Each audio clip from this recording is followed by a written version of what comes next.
Avec mes étudiants et mes collègues, on travaille en collaboration avec un des partenaires Ivado dans le secteur financier.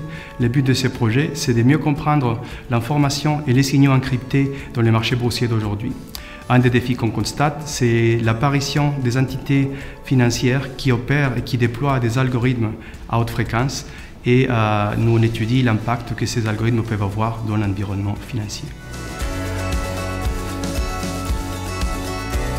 Il y a deux phases de notre projet. Dans un premier temps, on utilise des méthodes non conventionnelles en finance. Ce sont des méthodes empruntées de la radioastronomie qui nous permettent d'identifier des explosions d'activité à différentes fréquences.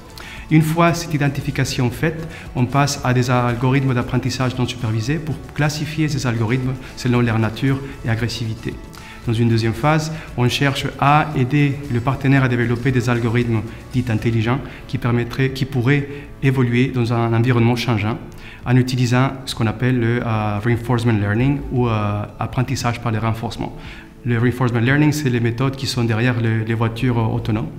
Et donc l'idée, c'est de permettre d'avoir des algorithmes qui pourraient naviguer dans un environnement qui est changeant, tout en gardant le cap sur la minimisation des risques. Une meilleure compréhension sur la nature de ces algorithmes-là et leur impact dans les marchés financiers permettrait aux régulateurs de mieux comprendre les enjeux et les risques associés. D'une autre part, les institutions financières traditionnelles comme les banques ont aussi besoin de savoir ce qui se passe dans cette zone grise. C'est une zone où ils opèrent le jour à jour et donc ils ont besoin de comprendre les risques associés pour pouvoir adapter leurs algorithmes à cette nouvelle réalité.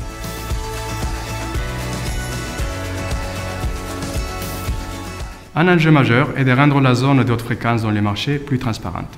Et ceci pour mieux identifier les risques et les responsabilités. Le marché boursier est au cœur du système financier et il traverse en ce moment une période de transformation qui a déclenché une course à l'armement technologique.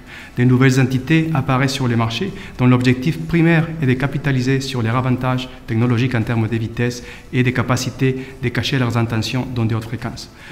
Les institutions traditionnelles et les organismes régulateurs doivent rattraper cet écart pour mieux comprendre le rôle qu'ils doivent prendre dans cette nouvelle réalité.